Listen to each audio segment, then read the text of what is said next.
dear students. Let us continue our journey with Module 50 of Unit 4. And today, we are going to discuss about intra-industry trade and the gravity equation. We start our discussion first with the intra-industry trade. We started our journey with the basic trade models. We studied the Ricardian model, the Heckscher-Ohlin model, and so on. Those trade models discussed about the reasons for trade between the economies. One of the most important part of the discussions where the economies will trade those goods which they have some kind of comparative advantage and will import those goods where they have some kind of disadvantage. In other words, if a country, for example, if a capital intensive will export capital intensive goods and a country which is labor intensive will export labor intensive good, where the discussions from the Heckscher-Ohlin model, for example, the discussions of the trade model focused on the industries as whole exporting one particular good and importing other good from the other country. However, one aspect of trade that was not taken into account is the intra-industry trade. Before we discuss what intra-industry trade is, let us talk about the inter-industry trade. For example, country A may be exporting automobile and importing, say, food from country B. This is an example of an inter-industry trade as a whole. Now, it may happen that the country, for example, country A, which was exporting automobiles to country B, may import automobiles from country B as well, and country B, which was exporting food to country A, can also be importing food from country A. This is an example of an intra-industry trade, which we are going to discuss today. Trades which are inter-industry is where a distinction between export and import of industrial goods are done. Whereas in intra-industry case, the goods from the same industry may be exported as well as imported. Let's take an example. For example, the top exporter and importers of the most industrial economies are generally the similar items, such that, say, passenger car, electrical generator, transistor, etc.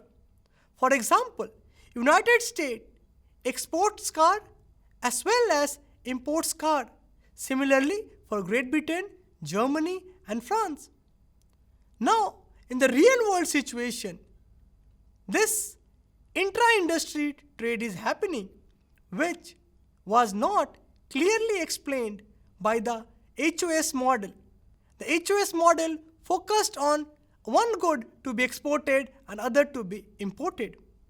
Now, in case of intra-industry trade to occur, the country may be exporting and importing same goods of a particular industry.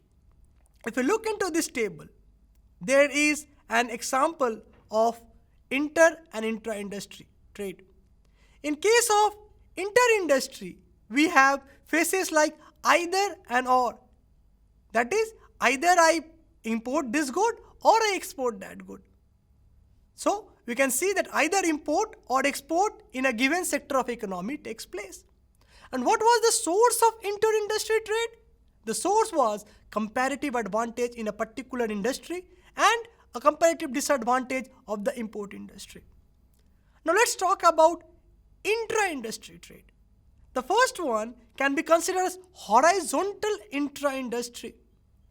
That is, in both cases, that is, both import and export is happening in a given sector of an economy in the stage of processing. The example can be in the case of product differentiation.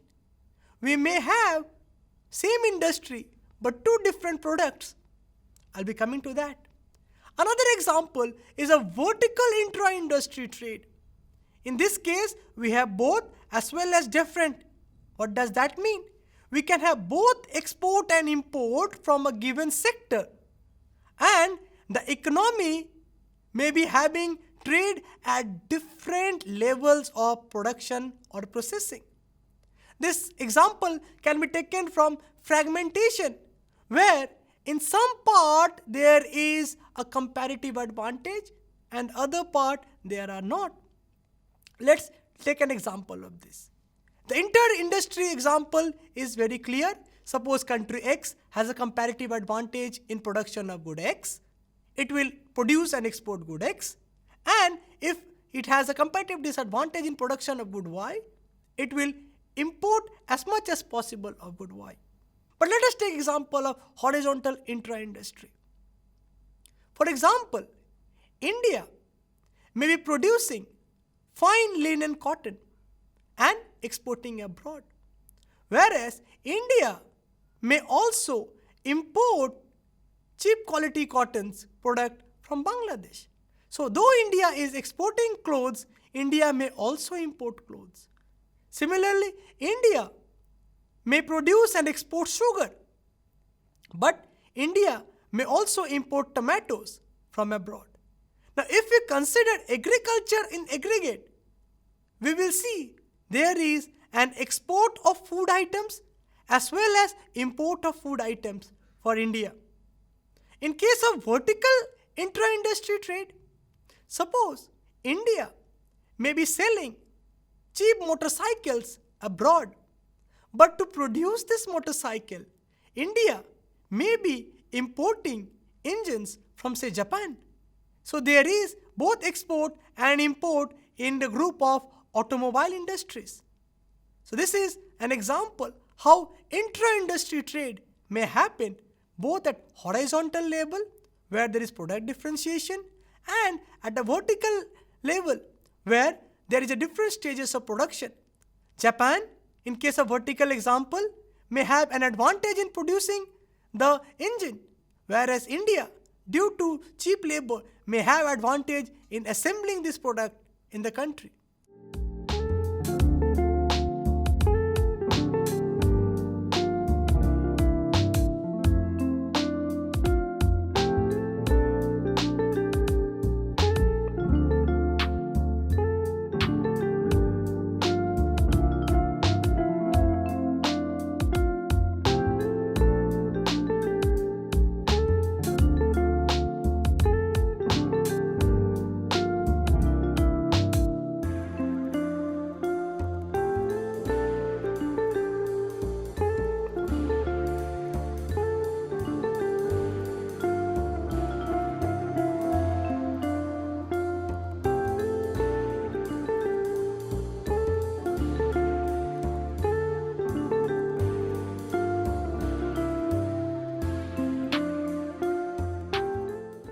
How do we measure this intra-industry trade?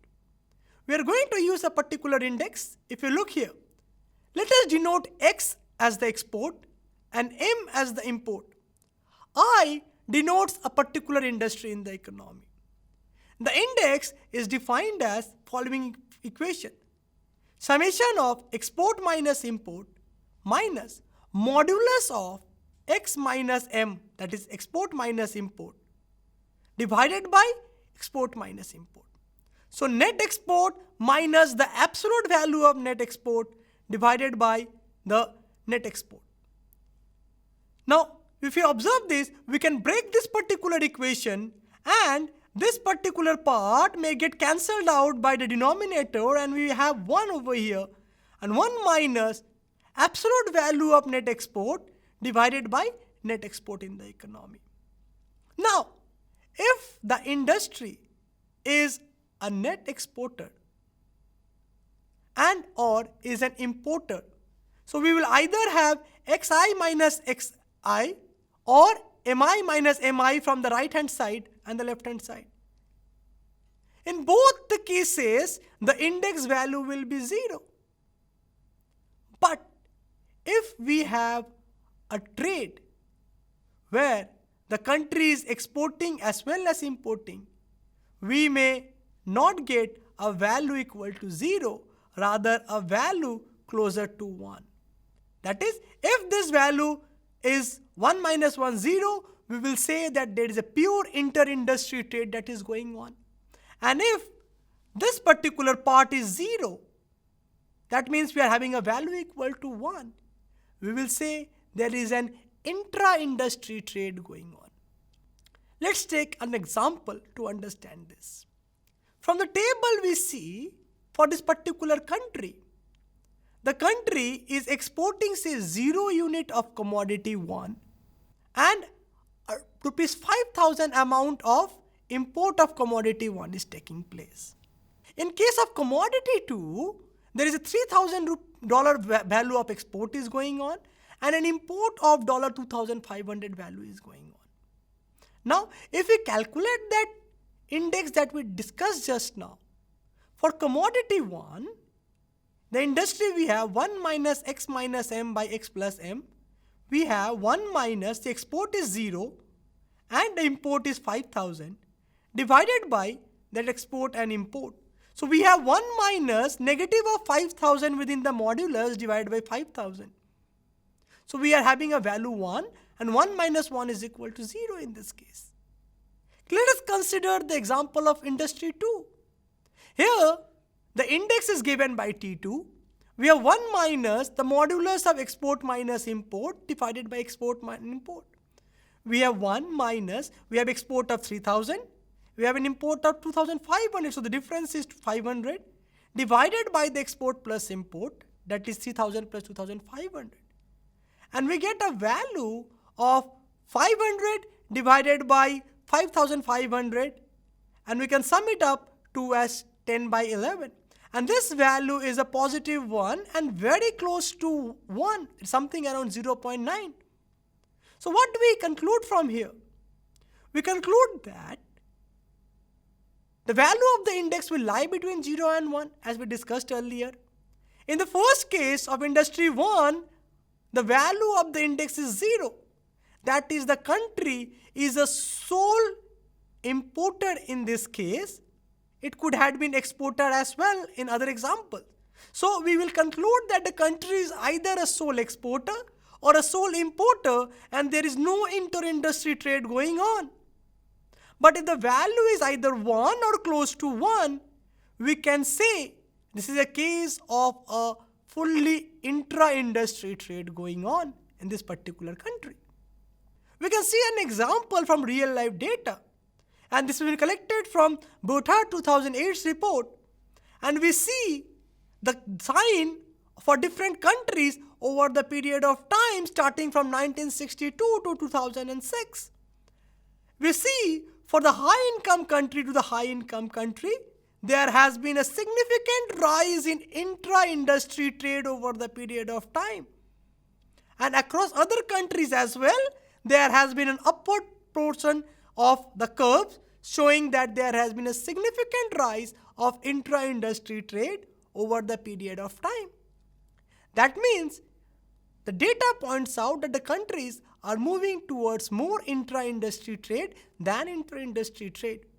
So much so, globally, almost 1/3 of trade that takes place is in the intra-industry trades that is to be accounted for. What are the reasons for this intra-industry trade than inter-industry trade? One example is product differentiation. For example, Indians may produce a particular variety of cars and export to abroad, whereas people of India may be demanding another variety of cars from abroad. For example, a real life example is we can have a BMW cars being produced in a particular country and the country is exporting those BMW cars. But people in that country may be desiring cars of Skoda. In that case, this country will be exporting BMW car and they will be importing car made by Skoda. There may be a possibility of transportation cost. For example, if people in West Bengal, in order to bring goods from Gujarat, may be more costly than getting it from a nearby country like Bangladesh or Gujarat or Bhutan. My apologies. There may be dynamics in economies of scale in production in different processes at different parts of the country. Now, what is economies of scale? Economies of scale is when a particular industry enjoys reduction in average cost of production due to the size of production. Now, one country may be enjoying this economies of scale in the same industry in other country and may be able to provide the product at a lower cost and hence a lower price than the same product been produced in an economy. That's example I said, India importing engines from Japan is because Japan has a lower cost of production of engines because of economies of scale in production. There may be difference in factor endowment, and also another example that can be is that of the seasonal effect. Note, for example, tomatoes may be available in particular season in India. However, the demand for tomatoes may be required throughout the year. So in that case, India, in the seasons of production of tomatoes, may be exporting tomatoes. However, in off seasons, the same Indian country will be importing tomatoes from abroad to fulfill the demand of the people in the country. One important driver of the inter-industry trade is what is thankful to Dicke Stiglitz for their contribution to the consumer's love for variety. While in most of the models of trade earlier, consumer taste and preference were not seen in distinct, it was later observed that the consumers prefer variety of goods than monotonicity.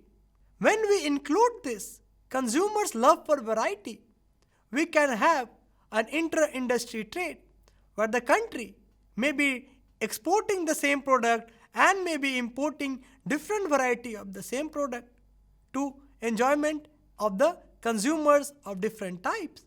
So, consumer preference is an important factor in the driver. Now, next is we are going to explain this inter-industry trade with the help of an example. And we take an example of say a country, say US, and they are trading cheese. Let's look into the example. Suppose in case of cheese, there is a product differentiation. And we assume there are two types of cheese, the B cheese and the F variety of cheese. Let's look into the particular figure. The left-hand side of this diagram shows the demand and supply structure of B-type cheese in the country, whereas the right-hand side shows the demand and supply structure of F-type cheese in US. Now, the equilibrium price of B-type cheese is relatively higher in US than F-type cheese, which is relatively lower in the country's market. Though the product categorization is such that they all fall in cheese group, we observe that if the world price of B-type cheese is lower than the domestic price of cheese in US and the world price of F-type cheese is higher than the price of that in US, we observe that there is a possibility of trade. Here, in the B-type cheese, US can actually get a higher amount of cheese at a lower price of B-type. So in this case, the diagram we see ZB represents import of B-type cheese from the rest of the world for US, where the demand has gone up significantly at a lower price. Further, in case of F-type cheese at a higher world price than the domestic price, US will be willing to and be able to export EF amount of cheese of type F gainfully. So the question is, does intra-industry trade leads to any gains? As the diagram shows, in case of cheese of type B, at a lower world price, US is now gaining this area B for their consumers. However, in case of F-type cheese, as the domestic price is lower than the world price, selling at a higher price gives the domestic producer D amount of gain. So we have a gain of area B and D in case of intra-industry trade. So we can note that there is a possibility of gain from trades in case of intra-industry. Now we have some point of differences between intra-industry and inter-industry for a quick glance. We can look into this diagram and we see that inter-industry trade is mostly because of comparative advantage, whereas intra-industry trade mostly focus on differentiation of product. And there is an advantage of factors in case of inter-industry, but there is a concept of economies of scale in terms of intra-industry. And there is gain in both cases, whereas these gains will depend upon situation to situation. We move to the second part of our discussion, that is the gravity model of our trade. Now, what does this model looks into? Before that, let me show you a diagram. We see the trade of United States with its major partner for the year 2008. And we see a large proportion of trade of US is with its neighboring partner Canada, followed by China, Mexico, Japan, and so on. Now, why is USA trading low with Italy and Belgium, Netherlands, etc.? One possible explanation is because the countries like Canada, China, Mexico are closer by to USA or are a great economy in their earning sense. So we can see this in terms of correlation data, and we see the trade of US with the size of the GDP of these countries. We observe those partners like Germany, United Kingdom, and France, like we have Germany, United Kingdom, and France are large sharing partners compared to that of Belgium and Netherlands, who have a lower percentage of GDP as well as lower trading partners. Now, what am I trying to point at you? I try to point with you is what is known as the basic of the gravity equation. Let Tij represent trade between country I and country J. A is a constant term. Yi represents GDP of country I. Yj represents country of country J. And Dij represents distance between country I and country J. This is called the gravity equation of trade.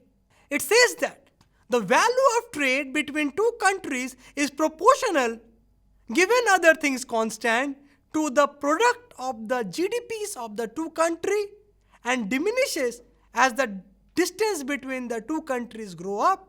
The earlier equation like this is called the gravity model of the world trade. Why is it called the gravity model of the world trade? The model was inspired by Newton's law of gravity. It says that two planetary bodies attract each other depending upon their size and their difference. So the product of the size of the two planets and their distance determines how much is the attraction between the two planets. Similar logic was borrowed by economists to decide this gravity model of trade.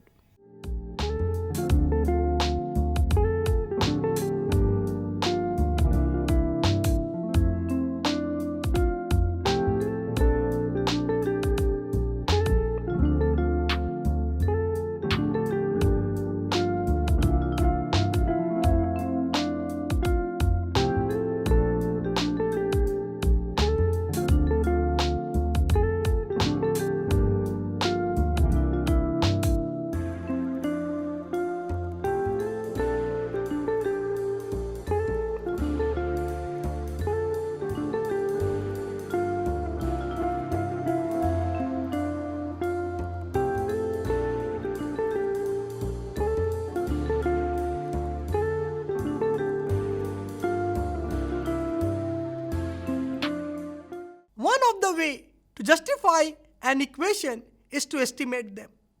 And the economists have somehow estimated this gravity model of trade in the following manner.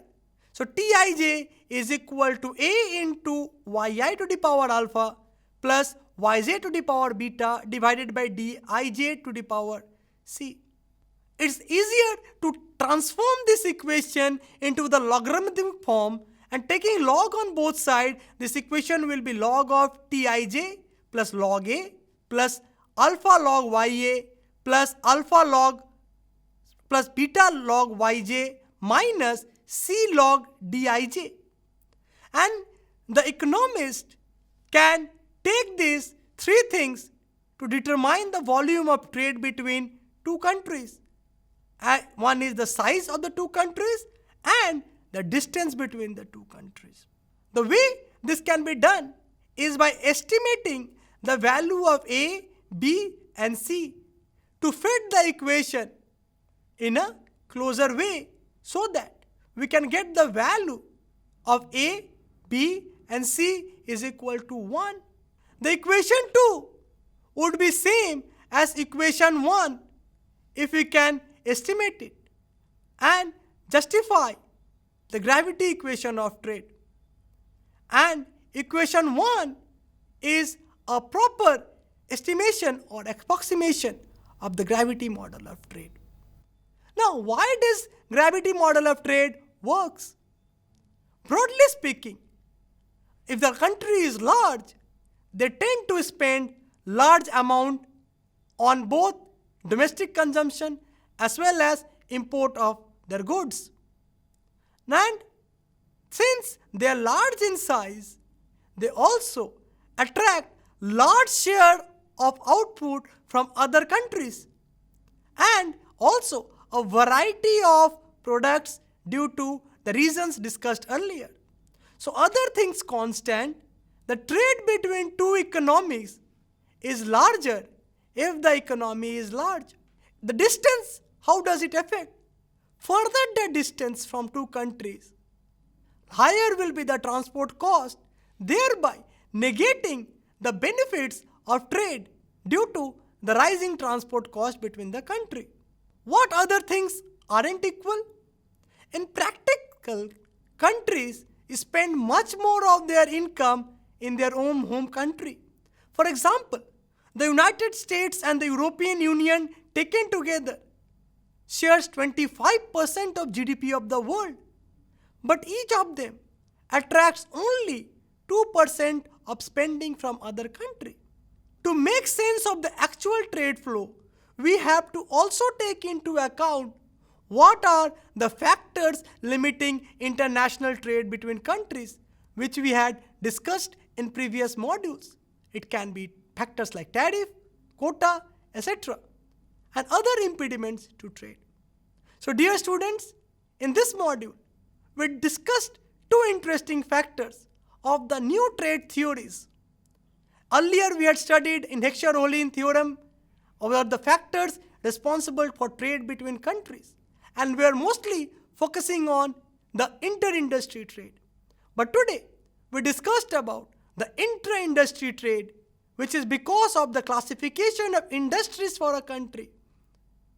Now there are different products which can be grouped in an industry, and producers and consumers may have different choices of these products, which may be leading to both export and import of goods belonging to same industry.